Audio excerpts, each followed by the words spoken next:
はい、皆さんこんにちは。かんきちスタジオの北原かんきちです。今日はね、また、続きになるんですけども、森正弘先生の応用仏教のね、第4回をね、ちょっとお送りしていきたいと思っております。今日は特にですね、タイトル、内容になるんですけども、大事な部分でですね、縁起についてというところですね。仏教のね、本当に本質的なね、根幹部分になるんですけども、ちょっとね、この話を今日はね、中心にしていきたいと思っております。ただですね、ちょっと最初にね、本題に入る前にですね、ちょっとまた、森正弘先生のね、ちょっとお話からなんですけども、仏教をですね、学んでいく上でですね、ちょっととても大切な考え方があって、一般的にね、仏教っていうと、宗教という考え方があると思うんですけども、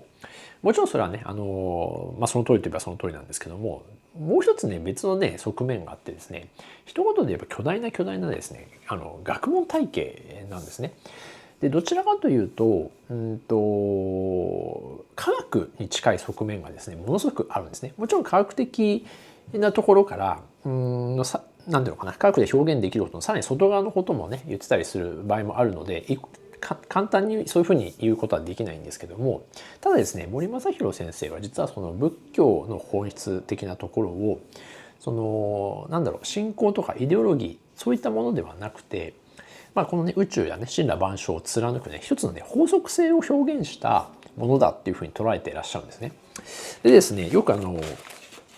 仏教はですね、ブッディズムっていうふうに英語だとね、訳す場合がほとんどといいますか、メインはね、ブッディズムっていうふうに言うんですけども、実はですね、森正弘先生はこのブッディズムっていうのは実はですね、間違いだっていうふうにね、言ってますね。もちろんその英語に関するですね、対応するね、言葉がなかなか見出せなかったので、ブッディズムって一般的には言いますけども、森正弘先生はこう言ってますね。ブッディズムではなくて、Teaching of the Buddha、つまりブッダの言ったことね、伝えたことみたいな言い方をするんですね。でこれね、森先生何を言いたかったかというとですね、要するにブッディズムって言ってしまうとですね、要するにブッダ主義、お釈迦様主義になってしまうんですよね。で、主義っていうとね、考え方とか主張とかね、イデオロギー的なものがすごく含まれてきてしまうんですけども、そうじゃないと。そもそも仏教っていうのはその人のね主観とかイデオロギーで左右されるものではなくて、本質的原理的なものだよっていう意味なんですね。なので同時にですね、森先生もこういうこと言ってるんですけども、もしねその仏教の言った内容がお釈迦様がこの世に出なかったとしても、誰か別の人がね見つけてるだろうというか言ってるだろうっていうふうに言ってるんです。でそれはね、どこかの科学のね世界、例えばニュートンがね万有引力というものをね、発見しましたけれども、このね別に万有引力だって別にニュートン主義じゃないですよねニュートンの解釈って意味じゃなくて、これはねある種地球あるいは宇宙のね力学的なね法則性のことを話したわけなので、もしねニュートンがねこの万有引力っていうものを見つけてなかったとしてもね、誰かが見つけていただろうっていうことで、そういう普遍性なものをね表しているっていうふうに言ってるんですね。なので仏教というのはですね、宗教って考えるのも全然結構なんですけども、大事なところはですね、その原理原則、この世の法則性ね、プリンシパルな部分、原理的な部分、そういったものをですね表現してるって思っていただくとですね、非常にね、それがすごく大事なんですね。やっぱりね、私自身もこの仏教にね非常にね興味を持ったのはですね、やっぱり極めて科学なんですよね。科学的というよりはもうむしろ科学だからこの森先生もね、もちろんロボット工学というねザ理系のね世界のね工学者の先生でもありましたし、多くのねこのね、科学的なね、考え方の、方はやっぱりねすごく仏教と親和性が近いっていうのはね、そういうところだと思うんですよね。さあそんなところでですね、じゃあ仏教がっていうかですね、その仏教のですね本質的なところ、それはですね、何かっていうところになってくるんですけどもね、この仏教は不思議なことに、さっきね宗教と考えてもいいともお伝えしたんですけども、一番ね大切な部分はね、これ神というものがね、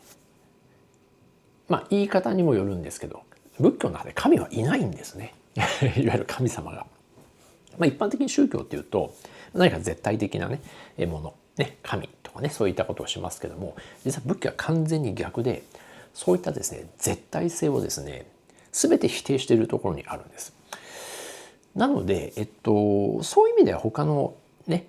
宗教からすると極めて異端、もっと言ってしまえばそれは宗教ではないっていうですね考え方もあるんですね。もちろんお釈迦様を神っていうふうに考える、あるいは如来とか、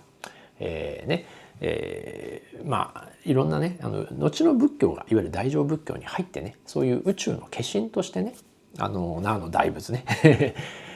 とかですね、ああいったものをですねある種の大日如来みたいなねそのものとしてですね表現してます。でもあれも実はですね一応ね姿形はねああいう仏像といいますかねああいう像になってますけども、あれはこの宇宙そのものを表現しているっていう考え方なんですよね。だから仏教の世界で、神は神ということをですね主張してないんですけども、強いて言えばその宇宙の法則性とか宇宙そのものをね神とは言わないんだけどもそういう象徴としてね描いている。だからまさに科学ですよね。科学というのはその宇宙森羅万象のですね、法則とか根源的なものとかね始まりとか成り立ち、そういったものをねなんとか解明しようとっていうことでもあらゆる分野からねこう詰将棋のようにですねこうね分析してねその宇宙、それから生命とは何かみたいなねその本質に迫ってますけども、仏教もまさにそういったものをですね捉えているというところがあるので、神みたいなねそういうイデオロギー的なものから発生したものではなくて、ただ強いて言えばその真理っていうのはその宇宙森羅万象の話をねしているんですよね。さあそんなところから話を始めたいところなんですけども、それでねこの仏教をねじゃあねこう学ぶとどうなるのかっていうところになるんですけども、森正弘先生はですね実はこれね一言で言えば自在になるって言い方をするんですね。自在にでね自在ってじゃあ何かって話になって、よくね自在に対しての言葉のその近い言葉で自由っていうものがあるんですよね。で自由と自由自在なんて一言で言いますけどもね。でねじゃあ自由になるのかって話なんですけども、このね自由とはねちょっとまた違うんですよ。でこの辺が今日の実はね結論確信のところになるんですけどもね、それを先にちょっと先回りしてねパッとねお伝えしてしまいますけども、自由っていうのは例えばその森先生もね言ってますけども、例えば英語で言うとね例えばフリーダムとかね、あるいはねリバティみたいなそういう言葉がねやっぱりあるんですよね。ただねこれらの自由っていうのと仏教的なさっき言ったですねなんていうのかなこう自在になるんですけどね、それとねちょっと意味が違くて、仏教的なものを学ぶことで得るもの、この自在っていうふうになるんですけども、自由とは違う。じゃあどう違うかっていうとですね、この英語的な訳で自由フリーダムとか、リバティみたいなものをですね調べていくと、何かに対して自由になるっていう発想になるんですね。何かに対して自由になる。だからつまり束縛するものがある。で束縛に対してそれを外れた時に、自由っていうね発想になるんですよね。でそれに対してですねこの自在っていうものはですね非常に面白い考え方なんですよ。自在っていうのはですねある種全部決まっていると決まっていると。でもその決まってるにもかかわらずにあらゆるね、なんだろうなその中では、ね、完全なる自由性を持っているってことになるんですね。ちょっと言い方が難しいですよね。一言で言えば天地の道理に、森先生の言い方すれば天地の道理にかなっている状態でありながらも、自在であるっていう状態。わかりますかね。でねこれねちょっとねここのね自由と自在が何なのかっていうところになってね、ここはね非常に表現難しいんですけど、ただねもしこの中でね武術とかそういう身体性を使っていらっしゃる方がいたらですね逆にわかるかもしれないです。例えばね武術の世界って型っていうものをやるんですよね。型というのはある意味すごく決められたね何かこのね動きをですね徹底的にその、形を学ぶ。だからそこにある種自由はないんですよ。要するに自分の師匠とかね、そういうあるいはその流派で伝承しているものを正確にね、型として練習する。ね、もうね、こういう構えだよとかね、いろんなね、空手もこういう構えいろいろありますよね。で、そこを正確に学ぶ。で、その型をね、使って動くっていうことで、これは完全に決められた世界。なんですけども武術武道の求める姿ってその型の中に、法にいながらでも自由に動くっていうね、こういうね不思議なね二面性があるんですね。つまり完全に決められたものをちゃんと守りつつもでも好きに動ける、好きに動けるというか好きに対応できたり、いろんな局面においても自由にね対処することができるっていうのはね、このね武術的な動き、武道的な動きなんですね。つまり言い換えるとこの型というのはですね、そもそもその武道の例えば流派における非常に大切な道理や法則性や原理原則を表現しているものなんですよね。でその表現しているものをちゃんと維持しながら、森先生の言葉で言うとですね、ちゃんとそのね法則性を制御しながら、でも同時にいろいろなね場面、例えば自分が危ない目にあった時とかにね、その法則性の中で自由自在に対応できるっていうことになるんです。つまり言い換えると束縛と自由が一個になった状態、これ自在っていうんですねさっき言った自由とか、自由つまり単純な自由、単なる自由ね、フリーダムとかリバティっていう言葉に代表される、自由っていうのは実はですね、自由と束縛が分かれてしまってるんですね。自由か束縛かみたいな感じで2つに分かれてるね。それに対して自在っていうのはこの自由と束縛が一個にですねまとまってしまってですね、束縛の中で無限すごく矛盾してますよね。束縛されてるのに無限自由みたいなね、これがですね、この相反するものが一つになっているものこそをこのね仏教のね最大の特徴なんですね。これね第3回、あるいはね第2回でもね話したかもしれませんけどですね、例えば般若とか無分別っていう言葉の世界はですね、そういうものを2つに分けないで一つの状態でいる。それこそが、一番というか本来の姿であって、そして、法則性に沿っているものになるんですね。じゃあさっき言ったように、さっきというか今言ったようにこの、自由と束縛を分けてしまう、こうなってくるとですね、一言で言えばそこから不幸が始まるって森先生はおっしゃってるんですね。それをね二見に出すって言葉を使ってます。二見に出すっていうのは2つのねこの見るに、落ちるっていうねだですね、と書いてですね二見に出すっていうんですね。要するにね物事はですね2つに分けるからおかしくなるあるいは悩む、辛くなる、煩悩が生まれる。なぜなら本来は全て一つだからっていうね、こういう話になってきます。さあそこでね二見に出すというねお話をねいろいろね、あるんですけども、ちょっとねそんな話をね少ししていきたいと思うんですけども、それはね今日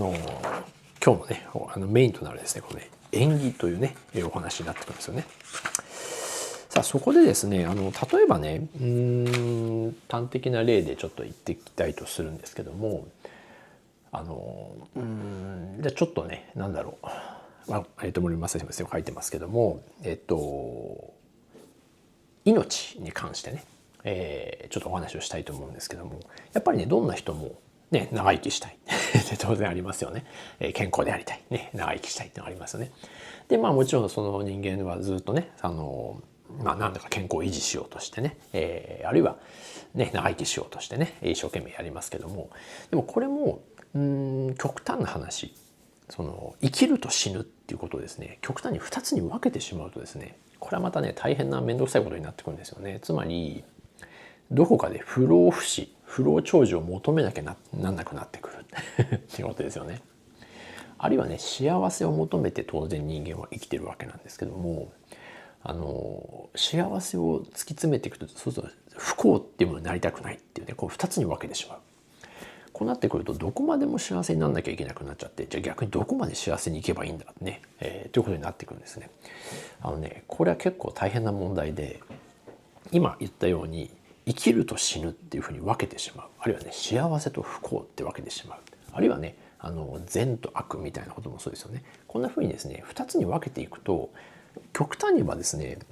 どこまでも無限に続くですね終わりのない煩悩に巻き込まれていくんです例えば長生きしたいってありますよね。だけどそれをずっと突き詰めていくと本当にいろんなですね延命治療ね、あるいはですねいろんなねこう医療ね薬ね健康のためにですね、長生きしてもですねどこまでもってなっていくとですねこの死を否定してきますよね。そうすると逆にこれが生きることが辛くなる可能性が出てくるんですよね。現代なんか結構そういうところが出てきてて、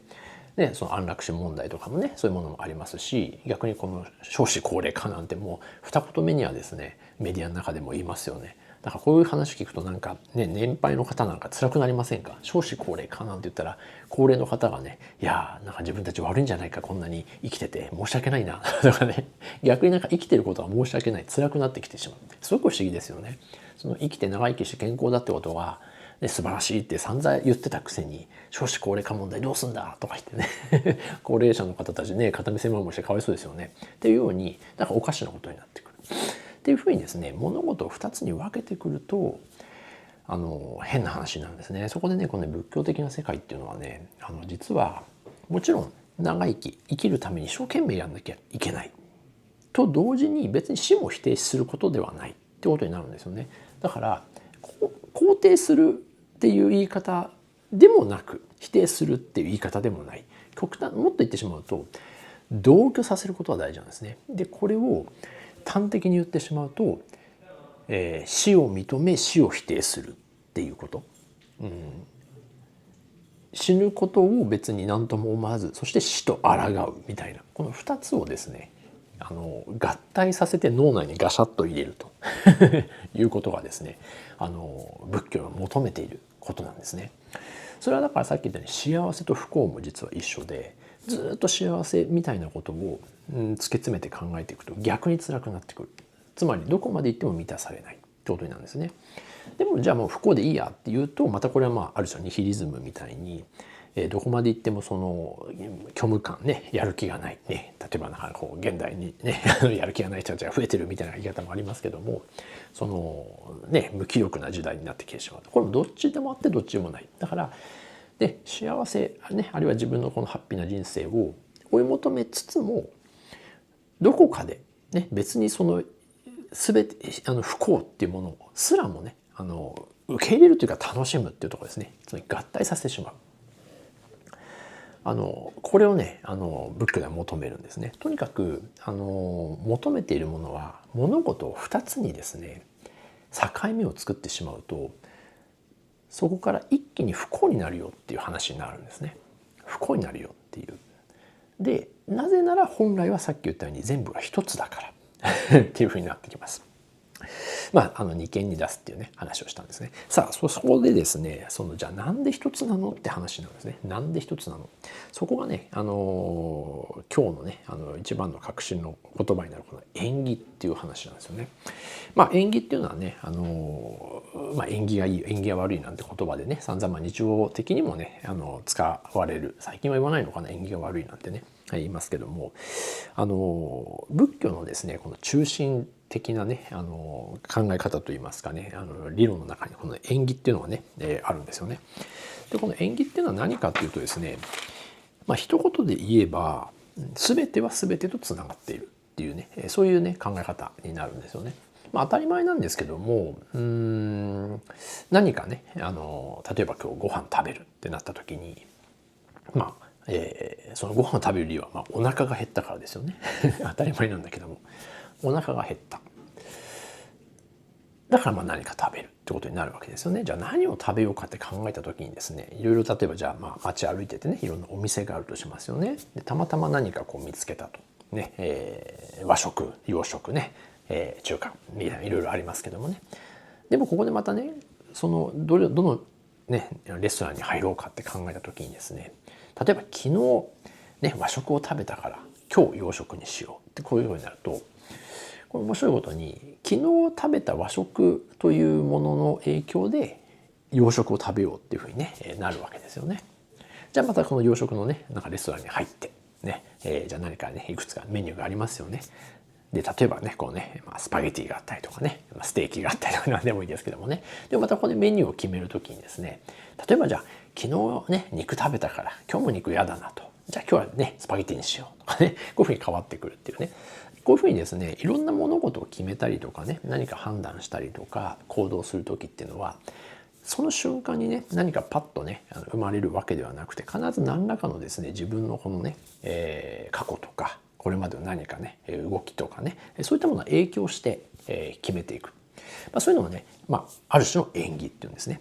この演技っていうのは実は何かを決めたりとか行動したりとか、何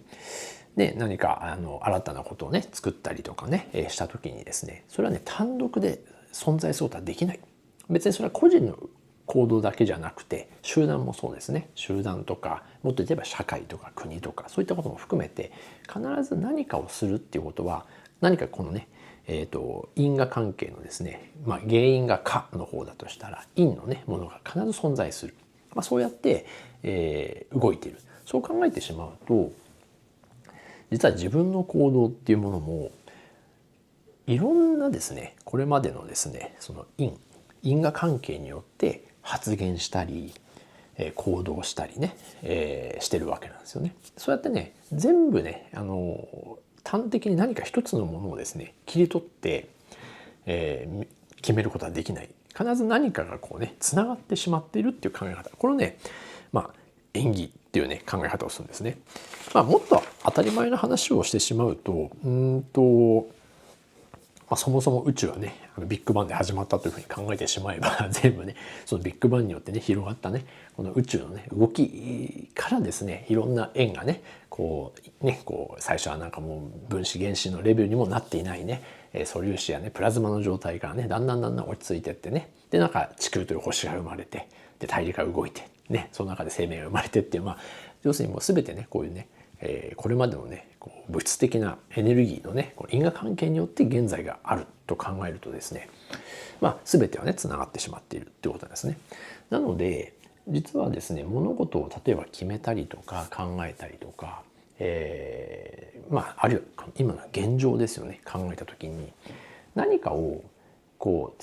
捉えようとすると、実はそれのね全部ね因果関係としてつながってるものまで見ていかないと分からなくなってくる。逆にはそれを何か一部のものをね取り上げようとすると全部因果も関係してきてしまうってことになってくるんですね。これをね森先生はですね、このねなんかネットみたいなものを考えてね、こう何かをこう引っ張り上げようとすると全部この網目みたいなネットでつながっててね、これねグーってね全部ね引っ張り上げられちゃうっていうね、こういう話をしてるんですね。こういうね構造をね、因果っていうんですよね。なので例えばその政治問題とか、経済問題とかでね、毎日いろんなことやってますけども、ただ例えばこれを端的にね問題として取り上げるっていうのはですね非常に難しくて、例えばね税金問題にしかりね、何かの法律問題にしかりね、外交問題にしかりね、そこを何かね掴もうとすると、実はそれはもともとこういう意図で作られたと。でもそのもともとの意図はこういう状況で作られたと。でもその状況って実はこういうね、いろんな関係によってそういう当時のね動きができたなんてずっとどこまでも広がっていってしまうので、どこかで切ることができないっていうことなんですね。これをね演技と言います。なので演技という考え方で常に物事を見てると全部ですね一つにつながってっちゃうんですね。でこういったね因果関係っていうのはある意味誰もがね考えたことはあると思うし、ある意味原因と結果のねこの因果率みたいな話なので、誰しもがねすんなり受け入れられる話かなと思うんですけど、この仏教の凄まじいところはですね、単純なさっき言ったね昨日食べたお肉を食べたから今日食べないみたいな直接的な因果関係だけじゃなくて、一見全く関係ないこともう全部実は因果に含まれてる、つまり縁起に含まれてるんだよっていう考え方なんですね。よくバタフライ効果っていうね話もね最近というかね例えで使われてますけど、例えばそのねアマゾン奥地のねジャングルの中で、蝶々が羽ばたいた、この羽ばたいたわずかなこの空気のね震えがいろいろ回り回って台風を起こしてね、それは日本に上陸してある地域をねある種大雨を降らして崩壊させるみたいなね、そんな例えがあるんですよね。蝶々のわずかな羽ばたきがねまさか地球の裏側のね日本の台風を作ってるっていうこともね、でもねそれもねそういう例えはですね実は端的にこのね仏教の世界のねこのね縁起を表してるんですよね。つまりね縁起っていうのはですね全く関係ないところも含めて全部つながってるよっていう考え方、これがね仏教の凄まじい、スケールの、ね、いつも大きいところなんですけども、この縁起っていう考え方なんですね。なので究極的に言うと全存在は一個につながっている。これがねよく仏教でいうところの、よく悟りとか究極的な部分でいうところのこう、ね、一つ、よく海外でもワンネスなんて言いますけどもね。さあそこで、実はねこの縁起の世界にもですねちょっと物事というかそのね考え方があってですね、今ねこう地球全体がねいろんなその物事でつながっているって言ったのをですね、縁起って言いましたけども、時間的な縁起とその空間的なね縁起があるんですよね。要するにですね時間的歴史的にこうつながっているもの、なんていうんですかね、こう例えばねさっき言ったようにこの昨日お肉を食べたからね、今日はお肉を食べない。でも昨日お肉を食べた理由は、昨日ちょっと元気がなかったからパワーのあるものを食べようと思って食べたとかねでもじゃあその前に元気がなくなった理由は何か。いや実は寝不足でねちょっと体力落ちてたんだね。でさなんで寝不足だったんだっていうとまたでこうずっとこうね時間的に遡っていくってこういうですね時間的なですねつながりの縁起のことをですね漢では諸行無常っていうんですよね。つまりこういろんなものがですねずっとこう流れてってですね形は変わるんだけども全部その因果でくっついてると。つまり時間的な一つで表層は見た目は変わってるんですけどもその因果率がずっとつながって、またねさらにまたね今後も含めてね影響していくってこれをね諸行無常って言いますね。だから諸行無常の中では一見形は違うんだけども、同じものとかいう考え方もあるし、裏を返すとその瞬間の同じものは絶対ないと。ね、もう時間が経てばどんどん形を変えて別のものに変わっていくけどもでもそれはね無関係ではなくて全部つながっているものっていうねこういう考え方ですよね。でそれに対して、空間的なものね例えばねこの気候問題なんかはねまさにそうですよね。日本だけが温暖化してるわけじゃなくて世界全体が、起きてる。ねそれをどこでねここからここはこっちの空気だここからこっちはこっちの空気だとかねこっちからこっちはこっちのこの国の風の流れだとか分けることできませんよね。全部がくっついてでどこかの国で起きたね気候変動は必ずこうね、連続して、他の国に影響するみたいにこれね空間的にねつながっているものがありますね。これをね、諸法無我っていうんですよね。諸法無我っていうのは空間的な縁起になります。なので諸行無常とね、諸法無我この2つがですね大きな意味でつながってるね、ことになるんですけどこれをね総じてね大きな意味でね縁起っていうふうになります。さあそこでですね今日のねまとめにもなってきますけどもこういったですね時間的にもそれから空間的にも全部つながっているっていうことは一言で言うとですね自分がする行動とか、あるいは自分の考えたこと自分の判断したことも全て実は自分の個でやっていることではない。全てはその縁起の世界の中でもう複雑な影響下の中で起きていることっていうことはですね認識できてくるんですね。認識できてくる。そうするとね自分が自由にしたっていう発想はなくなってくるんですよ。自由にしたっていう発想はなくなってくる。さっき言ったようにねフリーダムとかねリバティのようにね、なわけではなくてですねその、諸行無常とかね諸法無我の海の中でね、その中でですね生きているっていうことはね感じてくるんですね。なのでね、森先生はですねそういうことが分かってくると実は自分がするっていう言い方は消えてくると。つまり自分の意思っていうものが実は膨大な因果縁起の中でですね、生まれた結果に過ぎないので何々させていただくというですね謙虚な気持ちになるっていうふうに言ってるんですね。これは別にその自分の気持ちがそうしなきゃっていう意味ではなくて要するに自分勝手に出てきたものではないとあまたのいろんな理由によって結果的に出てきたものであるから、どこかで自分の意思ではないというところがね、出てくるんですよね。でもかといってじゃあそういうですね、海の中のね理解できているとそこにですね縛られることなくね、縁起の中でね自在に生きることができる。なので実はこの縁起の世界の面白いところというのは、よくね西洋哲学ではねこの世界はね、あるいは自由意志があるのかないのかみたいな言い方で、運命論なのかね、それとも自分で決定してるのかっていうね、こういうね考え方があるんですけど、この縁起論のねすごいところはね、過去の因果の中に海にいながらでもですね、その因果の中で制御して、ね、自在に生きられるっていうね、こういう発想なんですよね。そこがね、このね、なんていうのかな、仏教ねすごいところなの。だからこの運命論、宿命論でもなく、偶然論、ね、確率論でもない、そのどちらも内包した考え方っていうことなので、未来に希望を持ちながら、しかもそういうね運命的なものも否定しない。先ほど最初に言ったように、この分けて考えないですよね。確率論なのか、ね、運命論、いわゆる宿命論、決定されているものなのか決定されてないものなのかってよくねこの人間のこの生き方のねずっと対立構造というかね考え方ありますけどね、この縁起論っていうのはこれね2つをくっつけてしまって、丸ごとね、それを一つにねしてしまったっていうことになるんですね。